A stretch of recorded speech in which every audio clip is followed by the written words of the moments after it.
Welcome to this very special celebration edition of the Daisy Chain, because this week has been Results Week and I am joined with three magnificent young women who had to find their school dresses again. As I say, pull it out one more time, because this week we have heard the most sensational results for our Year 12 students, with 22% of our students getting ATARs above 95, and I've got the 96 triplets with me today because we got 19 students above 95. Jessie, you've got an amazing ATAR here that's going to allow you to do anything in the world. What happened the morning you opened it? What was the feeling like?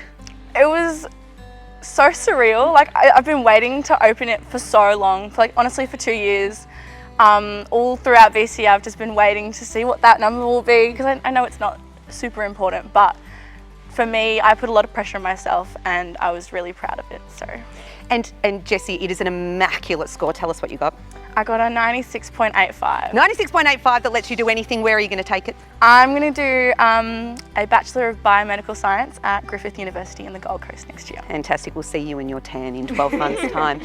Kiara, tell us your ATAR. 96.65. As I said to you, triplets, the 96 triplets, and we've got many more 96 as well. Kiara, your journey's been really different, and your journey has been one of being very unsure around exams, very uncomfortable around exams, and then you also just topped the state in business management with a perfect 50. So what happened? Tell us your story. Yeah, so I am not good under pressure. So especially when it's one exam that determines the whole of your schooling, it was a bit stressful.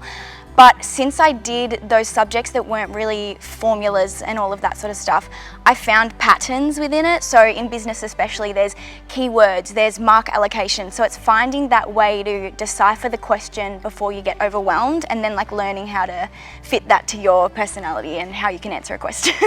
So what changed in your head? Because in year 11, when you walked into an exam, in your head was saying, what? What were you saying? Oh, I'm going to fail, it's all going to go horrible, I'm never going to get a job, all of it. Saw evidence of that many times yes, in a year. Exactly. What happened then at the end of year 12? It was sort of more so big picture stuff. So knowing that I needed an 85 and that I could possibly get that, and then learning to let go and give in to where I needed most effort. So if that was writing 3 English essays in a week, I had to do that and I would put aside the rest of it. So it's sort of prioritising where I needed it. Sounds like a good life skill there as well.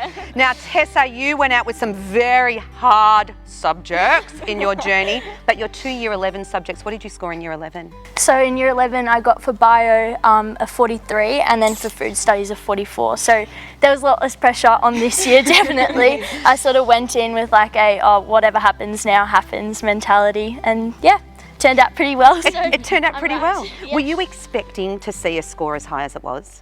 No, truthfully no, only because I've struggled with English, but the English gods were on my side apparently.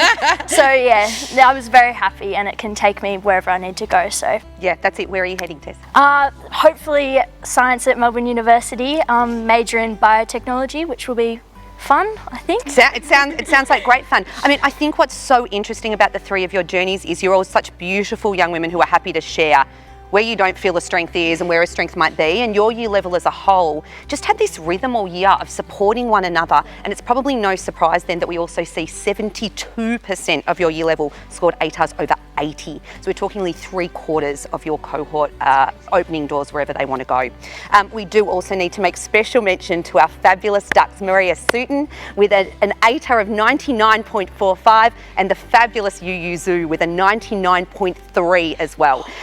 So many celebration stories from this cohort, but of course here at Toorak, as Jessie said very well, we know the number is not the story. We know the journey is the story. So we better hear from our experts as they now definitely wear the school dress for the last time. I mean it this time. Jessie, what's next for you? How confident do you feel about this next step in your life? Ooh, I'm feeling pretty prepared. I'm pretty nervous because I'll be moving out of home, moving to another state. By myself. I'm not really sure how many people from our school are going up there, but I'm really excited, and I feel like I've been prepared pretty well to live independently. And I hear you also got your licence the same day as you got your ATAR. So glad they were both two good pieces of news. Kiara, how do you feel you're equipped for this next stage of your challenge? What's the greatest strength you take into the world beyond? I think knowing that I'm super passionate about my interests and knowing that university is somewhere I can hone in on that like big aspiration and the, you know, trying to work towards a better future for a community, and that sort of idea that it's not doing what everyone else is doing and it's my interest now, and learning to focus on what I really care about. I love that. Tessa, one of the things we know here is that there are many, in fact 950 students in Toorak next year coming in, yes.